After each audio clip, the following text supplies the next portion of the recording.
Black boy stands all day in class. Janitor discovers a secret no one noticed. The hallway outside room 2B was quiet, too quiet for 9:14 on a Monday morning. Mr. Henry Dalton was halfway through his second mop bucket of the day when he heard the whisper, "If I sit, the bruises come back." He froze.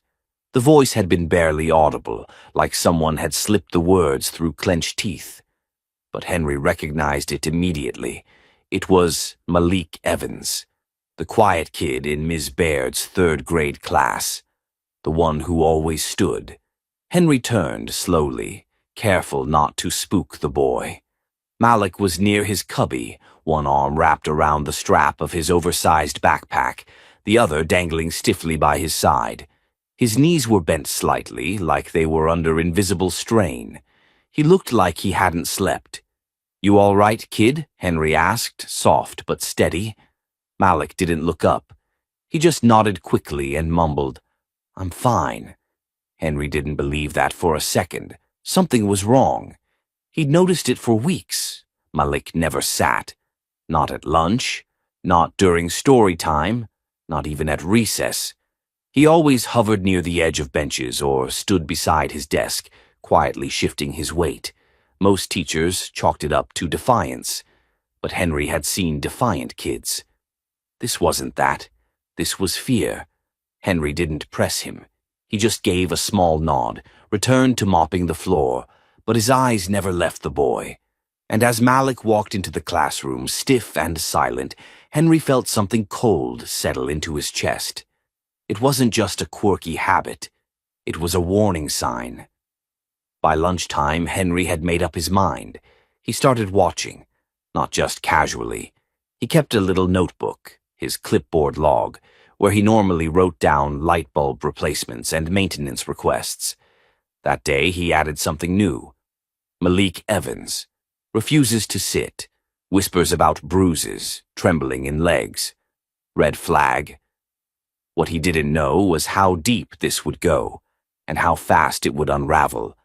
Malik Evans was one of those kids who moved through the world like he expected it to hit back. He was small for his age, with soft eyes and a nervous energy that made him look like he was always bracing for impact. His clothes never fit quite right. Too big, too loose, like he was hiding inside them, and his voice, when he did speak, was barely more than a whisper. Teachers had started writing him off early in the year. "He's oppositional," Ms. Baird had told the school counselor, "won't participate, doesn't follow basic instructions. Just stands there like a statue." The counselor made a note. The nurse had seen him once after he vomited in class. She noticed faint bruising along his lower back when she helped him change into a clean shirt. She flagged it. But when the social worker called his foster parent, Eddie Kramer, the man was polite, calm, and quick to offer explanations. "Roughhousing," he said. "Malik's a clumsy kid, plays too hard." Case closed, but Henry didn't buy it. He had been a janitor at Washington Elementary for 16 years, long enough to know when something was off. And Malik wasn't just off. He was showing signs. By Wednesday, Henry had started tracking everything. Malik's arrival times, his posture, the way he winced if someone brushed too close to his side. Once, Henry watched him flinch when a chair scraped too loudly across the floor. Then came the bathroom incident. It was just after 10 a.m. The hall was quiet. Henry was cleaning the third-floor boys' restroom when he heard it. A thud, followed by a muffled sob. Henry dropped the mop. He pushed the stall door open and found Malik curled in the corner, his knees drawn up, his arms hugging his ribs. His face was pale, sweat clung to his forehead, and on the back of his shirt, just above the waistband, was a red smear. Blood. Henry crouched beside him, hands trembling. "What happened, Malik?" The boy shook his head, silent. Henry didn't push. He didn't touch him. He just waited. Eventually, Malik whispered, "If I sit for too long.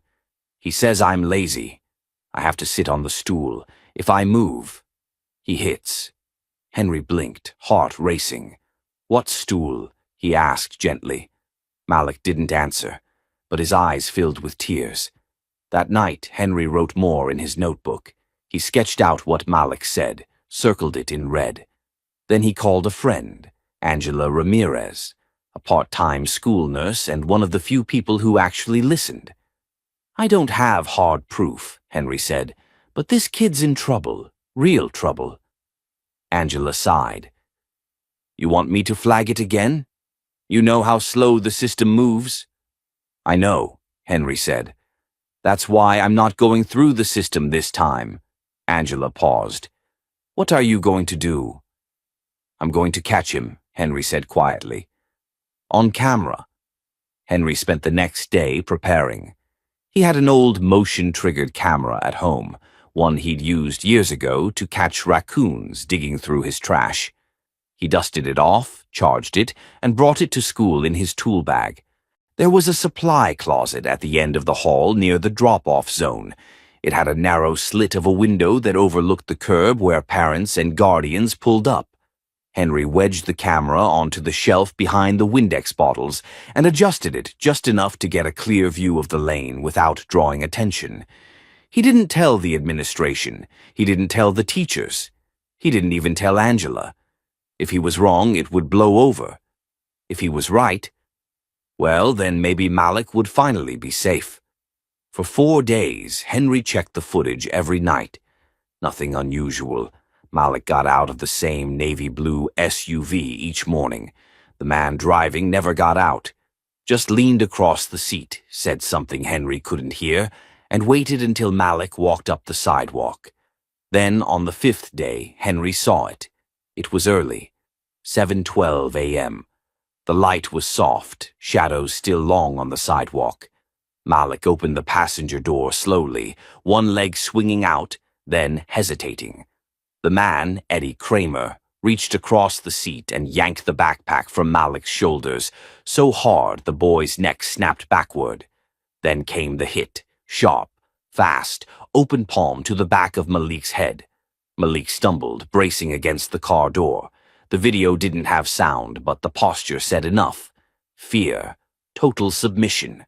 Then Eddie shoved the bag back at him and drove off, wheels jerking against the curb. Henry sat back in his chair, breath shallow. His fingers were clenched so tightly around the USB drive he'd just loaded that his knuckles turned white. He had it. He finally had it. But he also had a choice. Turning it over to the school might get buried. He knew how easily lost footage or misfiled complaints could happen. Bureaucracy could protect predators just as easily as it protected paperwork. He needed someone who would move fast, someone who wouldn't wait. That night, he drove to his sister's house in Chesterfield. Diana Dalton wasn't just family. She was a youth court advocate with a no-nonsense reputation and a Rolodex of contacts in child welfare. He handed her the USB and told her everything. By the time he left, she was already on the phone. "I'll get this in the right hands," she promised. "I won't let it get buried." Henry nodded. He trusted her. Still, he didn't sleep that night. 2 days later, Diana called with news. "They're moving on it," she said. "The footage lit a fire. A caseworker and a detective are visiting the home this afternoon. If the boy confirms it, they'll remove him immediately." Henry's stomach twisted. What if the kid's too scared to talk? "They saw the video, Henry," she said. "They can't ignore it. It's not just some bruises now, it's violence. On record. On tape." He sat down, letting the relief sink in. Hours later, he got the update. Malik had been removed from the house, temporarily placed at a crisis shelter for the night, pending an emergency foster placement. But that's when another problem emerged. The file on Malik, crafted from months of teacher complaints and misread behavioral flags, labeled him defiant, manipulative, high needs, a red flag for potential foster families. Henry could feel the fury bubbling inside him. The system had failed this boy once, and now, even after being rescued, it was threatening to fail him again. That night, Henry did something he never imagined. He pulled out the emergency fostering packet from the county website, filled in every line, called Diana, and said the words that surprised even himself. "If there's no one else, I'll take him."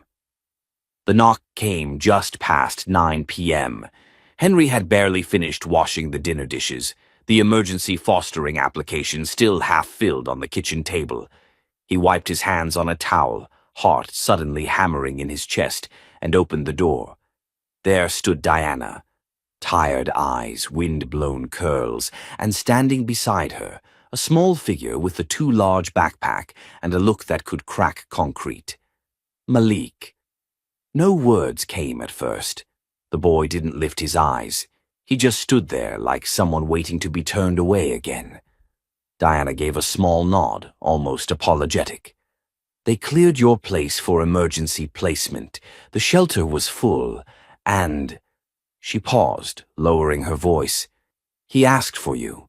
Henry looked down at the boy and saw a flicker of recognition behind the guarded expression. "Hey," Henry said softly. Malik gave the smallest nod, eyes still locked on his own shoes. "It's warm inside," Henry offered. "You want to come in?" Another pause. Then Malik stepped over the threshold. Diana followed, gently placing a folder on the counter. "Paperwork's not all done. Technically, this is still temporary placement, but they're expediting everything. You're cleared for the next 72 hours until the formal home check." Henry nodded, but his focus never left Malik. The boy hadn't sat down. His backpack was still clutched like a shield. Henry walked to the couch and patted the cushion. "You don't have to talk," he said. "But this is your space now. You can sit, lie down, stretch, whatever you want. No one's gonna punish you for it." That was when Malik finally looked up. Not long, just long enough for Henry to see it. That same haunted expression. That deep-seated fear mixed with disbelief, like someone who wanted to trust but had learned the cost.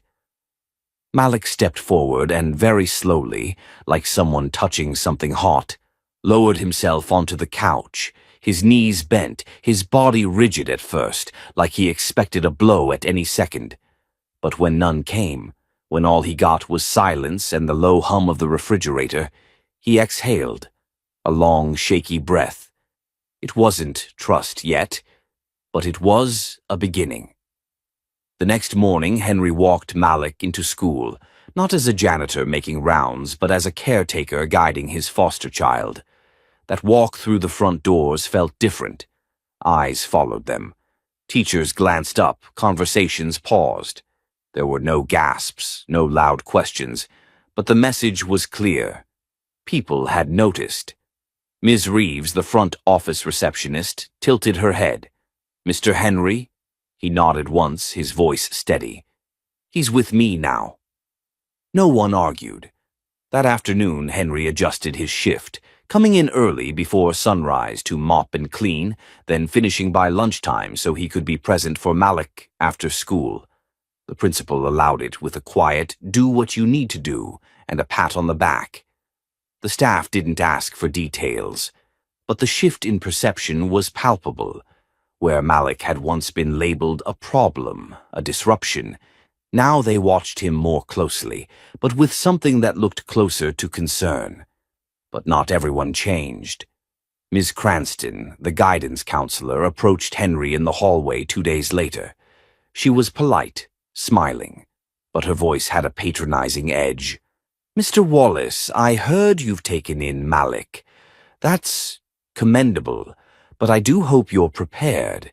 His file's long, aggressive tendencies, defiance. He's been through 3 homes, and I know you're, well, not trained in this." Henry met her eyes without blinking. Maybe the problem wasn't him.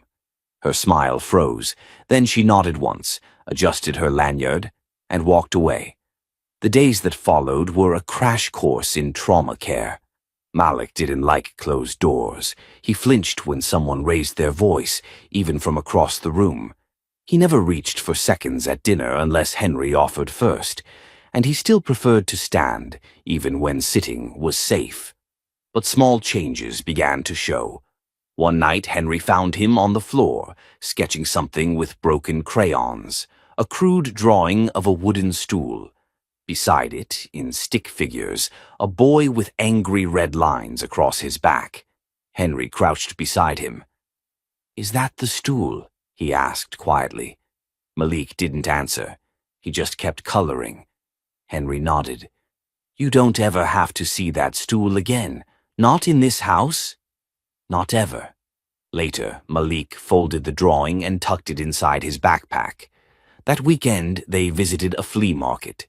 Henry let Malik pick out a beanbag chair. It was bright orange.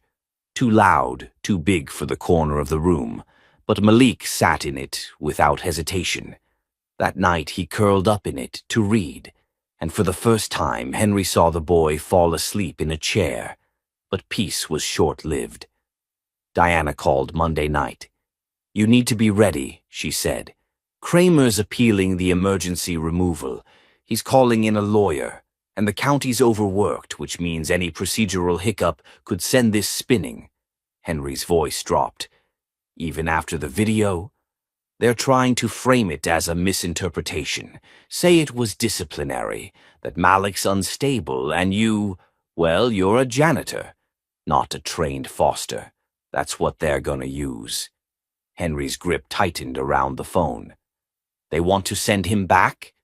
"They're trying." Silence settled over the line. But Henry wasn't shaken. He had something they didn't. "I have records, logs, photos, that bathroom incident, and Malik's drawing. I'm not letting that kid go back to hell." Diana's voice softened. "Then prepare to fight." Henry did. He printed every note, every date, every odd moment. He organized them into folders. He reached out to the nurse, Miss Angie, and she agreed to testify. He asked a teacher, Miss Collin, who had seen Malik freeze at story time, to write a letter.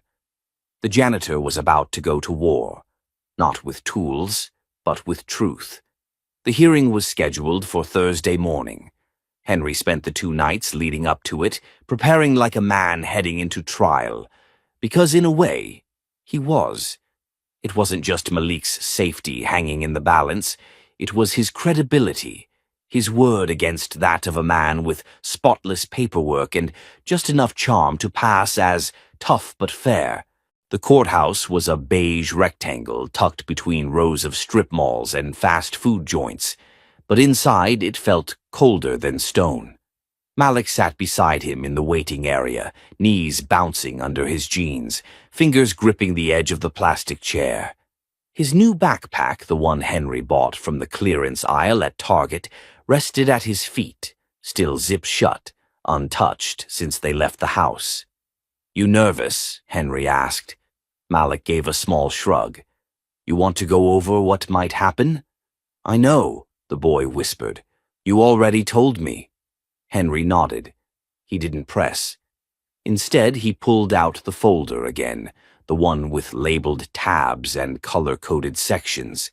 He had testimonies, printouts of incident logs, the video file backed up 3 different ways, and Malik's drawing of the stool. Kramer walked in 5 minutes later. Tall, pressed gray suit, not a single hair out of place. He moved like someone who had never been told no. His lawyer trailed behind him, a woman with a sharp chin and even sharper stilettos. When Kramer caught sight of Henry and Malik, his lips curved, not quite a smile, but something colder. A smirk. Malik froze. Henry leaned down, voice low. "You're safe. He doesn't get to touch you. Not now. Not ever again." Malik didn't speak, but he nodded. The courtroom wasn't large, just 4 rows of benches, a judge's bench that had seen too many tired eyes and too little justice, and a bailiff who looked like he'd rather be somewhere else. Judge Brennan, a man in his 60s with thinning hair and a quiet but stern presence, entered at exactly 9:02. He scanned the documents in front of him as if they were already weighing down his morning. Then the hearing began. Kramer's attorney went first.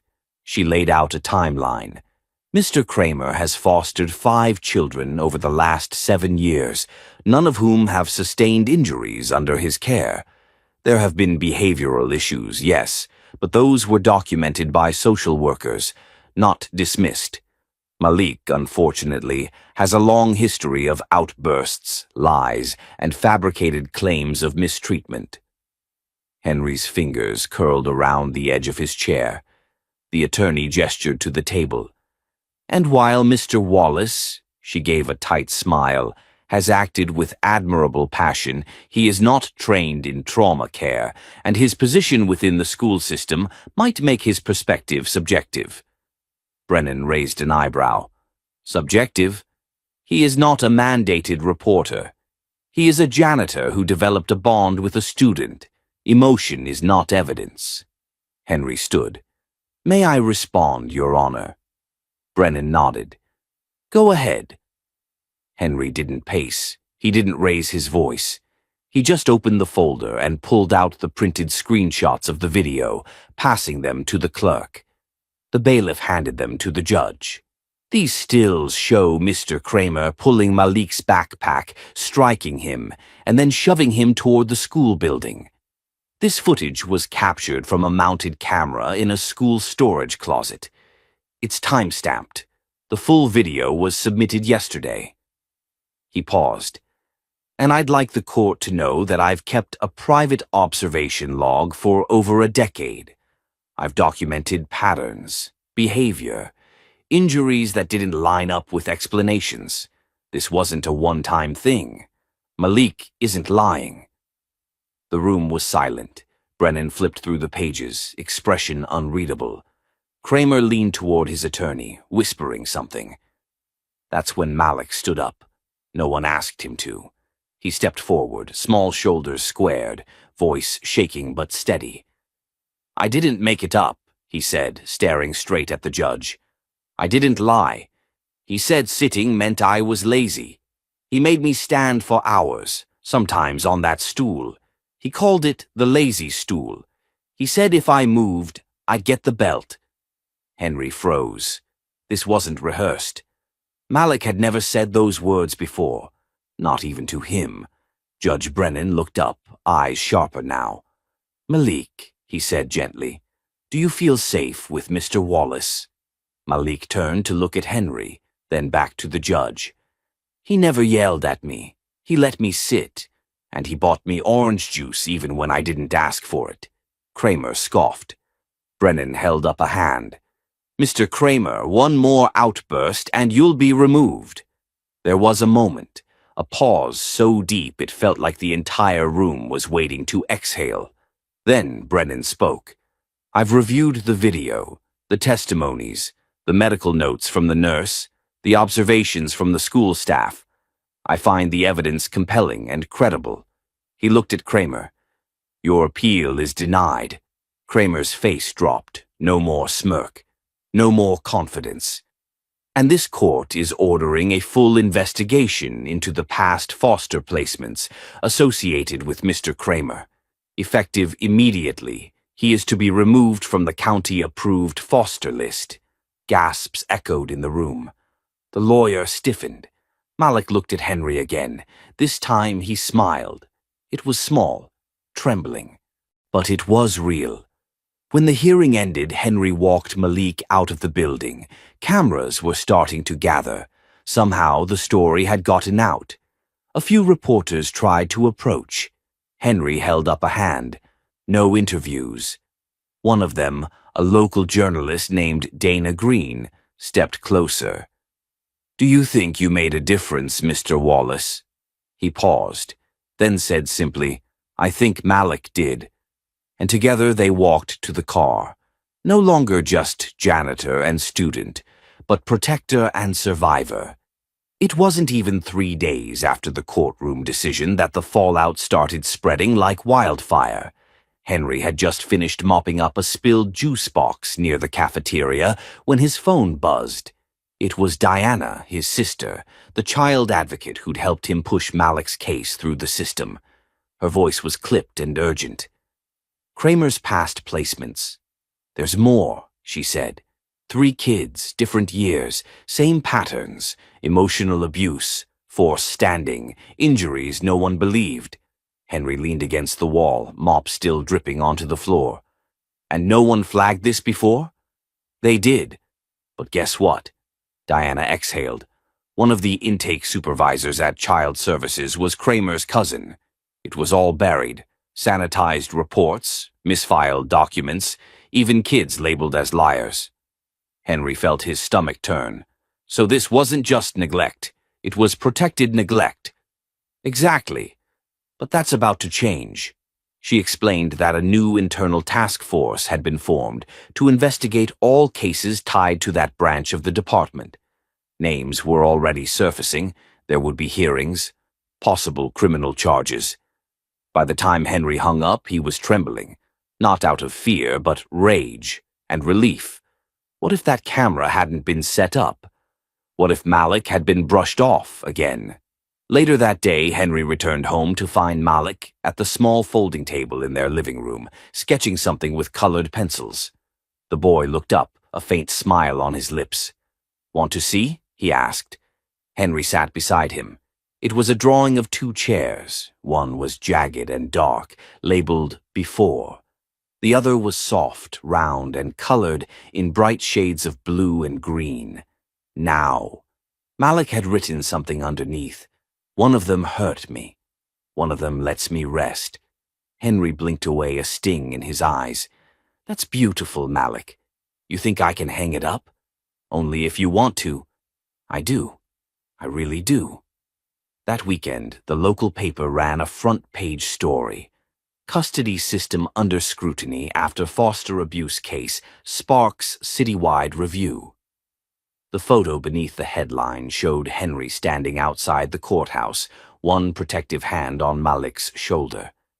They hadn't posed. It was just a moment the photographer had caught, a man who looked like he was doing everything in his power to guard something fragile. The attention was uncomfortable. Reporters called. Advocacy groups emailed. One even offered to feature their story in a documentary. Henry turned most of them down. He didn't want Malik to be paraded around as a symbol, but he did agree to speak at a school board meeting. The room was packed. Principals, counselors, teachers, parents who had never met him but now recognized him. He wore his work boots and his janitor's uniform, refusing to dress up just because they were listening now. He stood at the podium and told them everything, about the bruises, about the stool, about the silence, and about the system that ignored the truth until it came from a janitor's mouth. "I'm not a lawyer. I'm not a teacher. I don't have letters after my name," he said. "But I've walked these halls for 14 years. I see what's missed, and I knew that boy was in trouble long before anyone did." Someone in the crowd clapped. Then another. It spread slowly, not a standing ovation, just a quiet acknowledgement that the man they'd once passed in the hallways without a second glance had done something extraordinary. Back at school, Malik's world was changing in small but vital ways. He had a new desk. He sat during lessons now, still fidgety, still cautious, but seated. Ms. Dobbs, his teacher, started inviting him to lead warm-up questions. The kids no longer called him weird for always standing. They started seeing him for what he was: brave. One afternoon, during art time, Malik raised his hand and asked if he could draw a stool again. "Of course," Ms. Dobbs said. This time it was a rocket. In place of the words "lazy stool," he wrote, "launch pad." Ms. Dobbs was stunned. She asked what he meant. "Mr. Wallace says I can be anything now," Malik said softly, "even someone who sits." It hit her like a punch to the chest. That Friday, Henry came to pick Malik up after school. The boy came bounding out of the classroom, his backpack bouncing behind him, the rocket drawing in his hands. "I got picked for Student of the Week," he said breathlessly. "Can we hang this on the fridge?" Henry grinned. "We'll put it right in the middle." As they walked toward the exit, a few teachers paused to wave. Some gave nods. One whispered, "Thank you."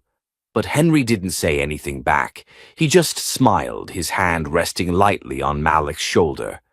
The battle wasn't over, but the war for one child's peace. That part had already been won. 3 weeks after the school board meeting, Henry Wallace stood at his kitchen counter making grilled cheese sandwiches, while Malik hunched over a stack of worksheets at the fold-out table. A light jazz tune hummed from the old radio near the window, the kind of background noise that kept the apartment feeling warm. Malik was humming too, low and distracted, tapping his pencil rhythmically against the table.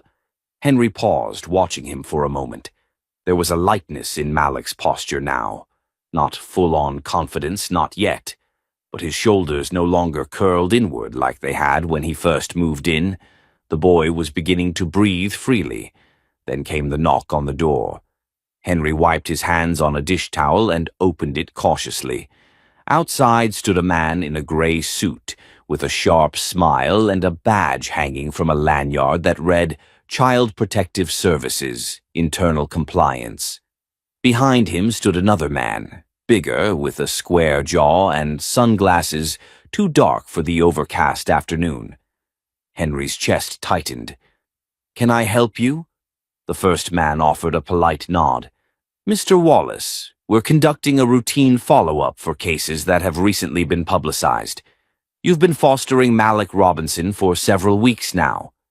Henry hesitated. "That's right." "We'd like to come in, ask a few questions, check on his environment. Just protocol." Henry glanced at Malik, who had stopped writing and now looked up, frozen. Henry stepped outside and gently pulled the door behind him, blocking the view. "I wasn't told anyone was coming. Shouldn't this be scheduled through the caseworker?" The man's smile thinned. "We have clearance from the regional office.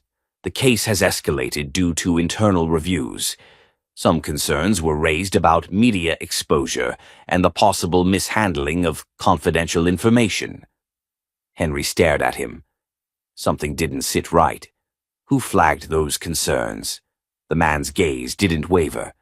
"As I said, internal. Now, are you going to let us in, or should we notify the court that you're uncooperative?" Henry's jaw clenched. "Let me call Diana, Malik's legal advocate. If this is official, she should be present." That wiped the smirk off the agent's face. There was a flicker. Brief, but telling. "No need for that," he said, more curt now. "We'll return with her present if that makes you more comfortable." Henry didn't respond. He just stepped back inside and shut the door firmly. "Who were they?" Malik asked softly. Henry crouched down beside him. "Probably just people trying to make a lot of noise before things really change. You don't need to worry." But Henry was worried. He called Diana immediately, explained every detail. There was a long pause on the line before she answered. "They're stalling. Someone on the inside doesn't want us digging any deeper. I'm not surprised. You stirred up a hornet's nest." Henry exhaled sharply. "So what now?" Diana's voice grew steely. "Now we document everything, every knock, every call, every so-called check-in. I'm forwarding this to the state ombudsman's office, and I'll have a legal observer with you tomorrow." That night, Henry barely slept, not because he feared for himself, but because he knew the system wasn't just cracked. It was fighting back. The next morning, a different kind of knock came, a slower, softer one. It was Miss Dobbs, Malik's teacher, holding a folder. "I wasn't sure if I should bring this," she said hesitantly, "but I thought you should see it." Inside the folder were printouts of Malik's classroom behavior reports from the past year. Scribbled across many of them were comments like, "refuses to comply," "disruptive in group work," and most damningly, "possibly manipulative." But stapled at the back was something new, a fresh observation form from the last 2 weeks. It read, Malik participated in reading group. Volunteered an answer, showed empathy toward peer struggling with spelling. Henry looked up, heart clenching. He's doing better, Ms. Dobbs said softly, and it made me look back at how many times I just wrote him off. I'm ashamed of some of what I wrote here. Henry nodded. You're not the only one who missed what was in front of them. But you didn't. Later that day, the school principal, Mrs. Harmon, called Henry into her office. He assumed it would be about another administrative wrinkle or maybe pushback over the media attention. But instead, she handed him a printed email. It was from a local community foundation. They'd read about Henry and Malik's story and were offering to fund a pilot mentorship program at the school for students facing hardship, a program Henry would help design. He stared at the letter, speechless. I don't know what to say, he muttered. Mrs. Harmon smiled. Say yes. Say you'll be the guy who keeps noticing the kids. No one else does.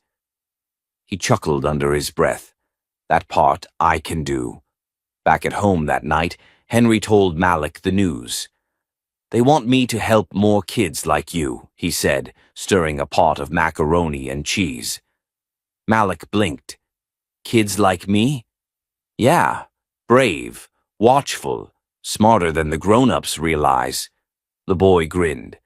As they ate, Henry couldn't shake the feeling that something was still lurking in the shadows, that the people trying to silence the truth hadn't given up. But for now they had light, and for now they had each other. And that, Henry thought, would be enough to keep going. The first sign of retaliation came not through words, but silence. On Monday morning, the supply order that Henry had placed 2 weeks ago mysteriously vanished from the district database. The custodial closet was still half empty, and no one seemed to know where the missing cleaning supplies had gone.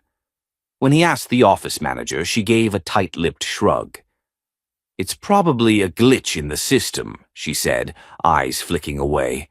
That afternoon, Henry found his access key card deactivated. He had to wait 20 minutes before the security guard let him back in. Weird, the guard said. Didn't think they'd flag you. Henry didn't say anything, but deep down, he knew exactly what was happening. Someone was trying to make him feel small again, quiet, replaceable. But they'd underestimated how deep his resolve ran now.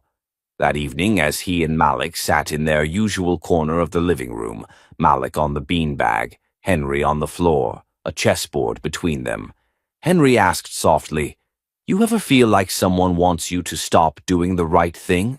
Malik looked up, blinking behind his oversized glasses. All the time, he said. That's how I knew it was the right thing. Henry smiled and nodded, placing a rook back on the board. Smart kid. That night, Diana called with an update, and it wasn't good. The county office is being unusually slow, she said. Your mentorship program paperwork is stalled. And Malik's case file, there's now an internal note questioning the objectivity of the video evidence. Henry felt like the air had been knocked out of his lungs. You've got to be kidding me. I wish I was.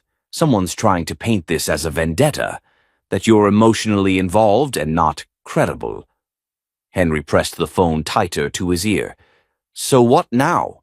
Diana was quiet for a beat. Now we play smart. We go higher. The next day, Diana set up a call with someone from the State Inspector General's office, a woman named Tessa Linwood, who had a reputation for handling politically sensitive investigations. She was measured, skeptical, but listened intently as Henry laid out everything from the ignored complaints to the erased supply order and the now flagged video. Why do you think you're being targeted? She asked. Because I noticed a kid when no one else did, Henry said, and because the man who hurt him has friends in places that can keep things quiet. Linwood didn't flinch. If that's true, I'll need more than a story. I'll need every scrap of paper, every report, every glitch. Henry was ready. He scanned and sent all of it, every log from his janitorial notebook, every email, every delivery receipt that never arrived, even the time-stamped footage again. 3 days later, Ms. Linwood sent an email with one line: "We're opening a formal inquiry." That should have been a relief. But what followed was chaos. The next morning, the school's fire alarm went off twice. False alarms. Parents flooded the front office. Local news picked up the story and began asking questions. Teachers whispered about a possible safety audit. Then came the anonymous call to CPS, suggesting Malik was possibly being coached to exaggerate trauma for media attention. Henry almost snapped, but Malik just looked at him that night and said, "They're scared." Henry blinked. "What?" "They're scared. That means we're close, right?" And for the first time in days, Henry truly smiled. The following week, things came to a head. Tessa Linwood arrived at the school unannounced with 2 agents in tow. They carried clipboards, took photographs, asked for access to records. She didn't speak much to Henry at first, but when she passed him in the hallway, she gave the smallest of nods. "You were right," she said quietly.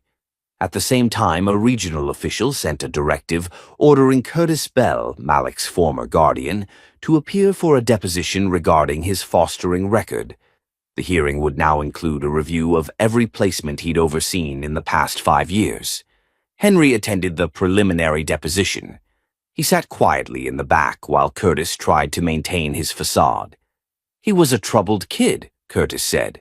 "I tried discipline, structure, and the bruises," the investigator asked. Curtis shifted. "He fell. He was clumsy. He lied often, manipulative." Then came the footage, displayed on a large monitor. Curtis flinched.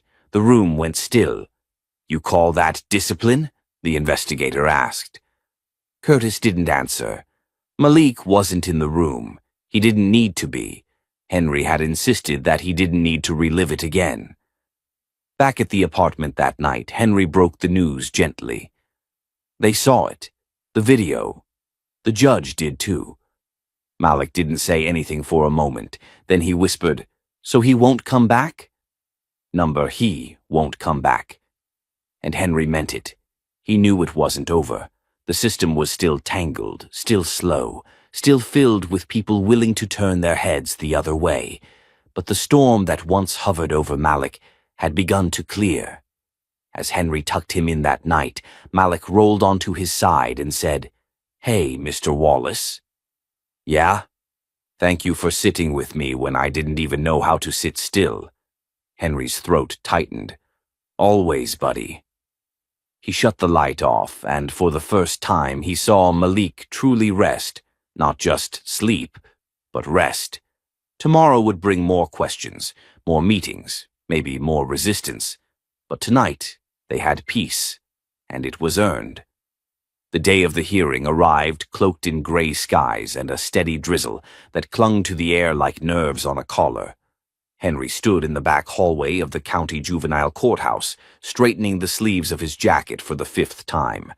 He'd opted for the same work boots he wore every day at school, polished until they caught light. Not because he wanted to impress anyone, but because he needed to feel grounded. Today he wasn't just a janitor. He was a witness, a protector, a stand-in father. And for the first time in his life, his voice would be on the record. Malik had chosen to stay home with Diana. It had been his decision, and Henry supported it. The boy didn't need to see the man who had broken him try to twist truth into fiction. The courtroom was small but tense. Curtis Bell sat at the defense table with an expensive-looking attorney in a navy blue suit, his posture stiff but face unreadable. He looked like a man who'd built his whole life on being just on the right side of the law, and now couldn't figure out why it wasn't enough. The prosecutor opened with the video. Again, the slap, the stumble, the weight of Curtis's hand forcing a child into submission under the pretense of discipline. Curtis's lawyer objected, claimed the angle was unclear, that it could have been a gesture taken out of context, but the judge overruled him. Then Henry was called. He took the stand and, under oath, described every moment, each time he had seen Malik standing during story time, trembling at his cubby, hiding in the bathroom stall. He explained the bloodstains, the hushed whispers, the image of a child too afraid to sit down because his skin remembered what sitting meant. "And when did you suspect something was wrong?" the prosecutor asked. Henry looked directly at Curtis. "The moment he told me that sitting brought back the bruises." The room fell into a hush. Curtis shifted in his seat. His attorney scribbled something frantically on a notepad. Henry went on. He recounted the system's failures, the first dismissed nurse report, the supply room surveillance camera he'd installed out of desperation, and the roundabout path it took to get anyone to listen. "Why did you do it?" the judge asked quietly when Henry stepped down. He paused. "Because I couldn't unsee what I saw, and because when a child's too afraid to speak, someone has to speak for him." The judge nodded once, firm, measured, then called a recess. Outside the courthouse, reporters hovered like moths around glass. One tried to thrust a microphone in Henry's face. He waved them off. But later that night, he saw the clip anyway. His words replayed on the local news, muted behind captions. "When a child's too afraid to speak, someone has to speak for him." By the next morning, the clip had gone viral. Dozens of local teachers shared it. A few child advocates posted statements thanking the janitor with more courage than an entire school board. Henry was stunned. He'd never asked for attention. But then, something changed. The superintendent's office called. They wanted to meet. Henry hesitated, thinking it might be a warning, but when he arrived, it was the opposite. "We'd like to invite you," the district official said, "to help lead a task force on child welfare awareness in our schools." Henry blinked. "Me? Yes. You've shown insight we've ignored for too long." It was surreal. That same week, Diana received a call from a state senator's office. They were reviewing broader oversight reform of the foster care pipeline. They wanted to consult the people who made this case break through. Malik's file was updated, officially clearing all behavior flags.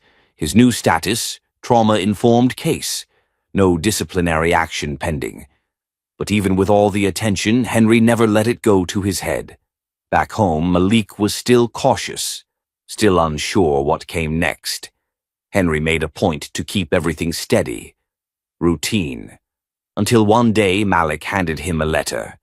"I wrote it for court, but I didn't give it to them," the boy said, voice soft. Henry unfolded the note. The handwriting was shaky, but the words were deliberate. "When I had to stand all day, it hurt. But I thought if I moved, it would hurt worse. Mr. Wallace made me feel safe sitting again. If you ask me who he is, I'd say he's someone who saw what no one else did and didn't look away." Henry didn't speak. He just reached out, gently pulled the boy into a hug, and let the silence carry everything words couldn't. Outside, the rain had stopped. The clouds were parting. And somewhere in that quiet moment, Henry knew they'd finally made it through the darkest part. But the light wasn't just for them. It was for every kid still waiting to be seen. The final ruling came on a Tuesday morning that felt too bright for what it signified. Henry sat stiffly on a wooden bench outside the courthouse, a paper coffee cup cooling in his hands, barely touched. Malik was with Diana in the family waiting room upstairs, shielded from the frenzy of attorneys, court officers, and the dozen news cameras already set up outside. Henry hadn't meant for this to become public. He never imagined a janitor's testimony would ripple through the system like this.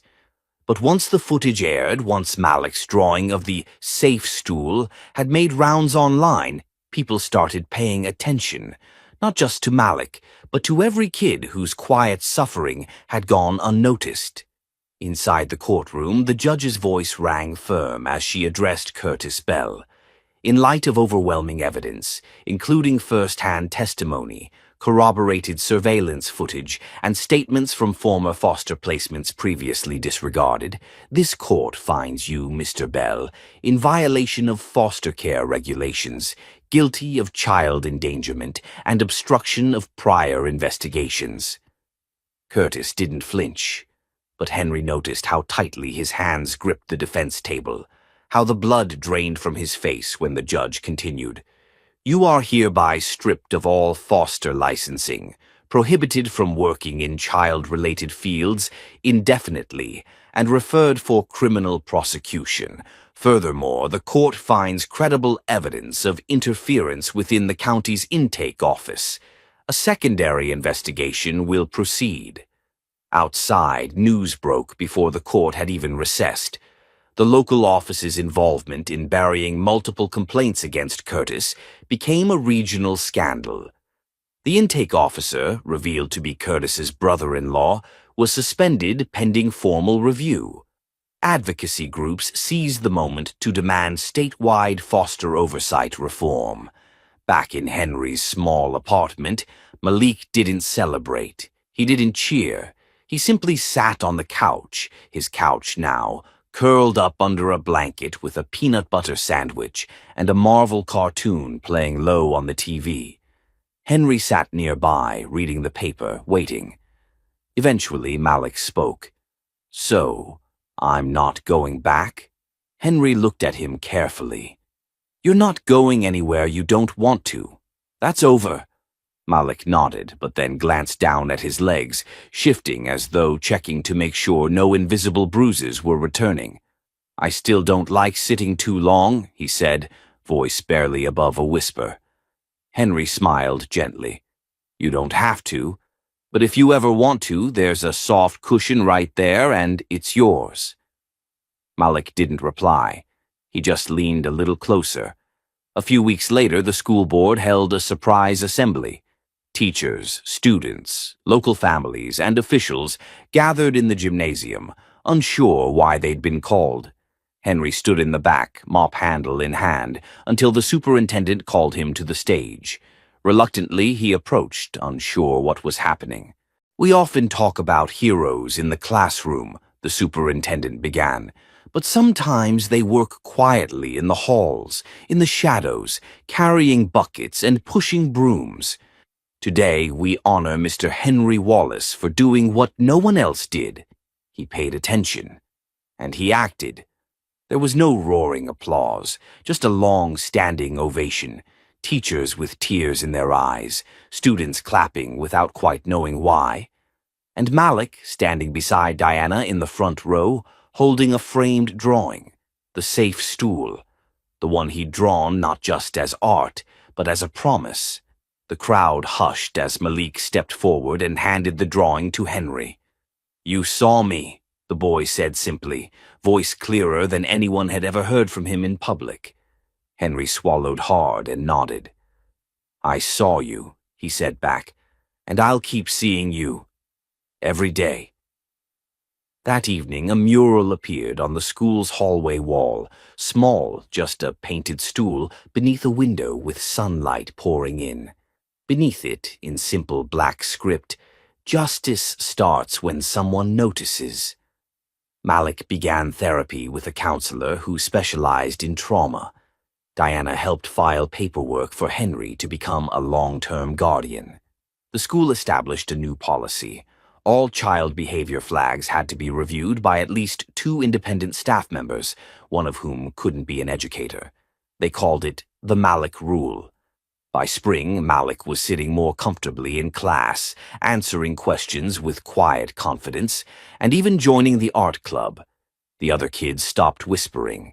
He was just another student now, and that was the greatest gift. As for Henry, he never asked for recognition. He still scrubbed gum off cafeteria tables and replaced ceiling tiles when it rained. But he also joined the district's Child Welfare Task Force, trained new staff in abuse recognition, and met with parents during town halls. And every once in a while, when a student lingered at their locker, or sat quietly too long, or looked away a bit too fast, Henry would pause. Not to question, but to notice. Because he knew. Change doesn't always come with sirens or fanfare. Sometimes it comes with a mop bucket and a heart that refuses to look the other way. If this story touched you and you believe that the smallest act of kindness can spark the biggest change, please like this video and subscribe to our channel. Because the next story that needs to be told might be the one that saves a life. And sometimes it only takes one person to see it.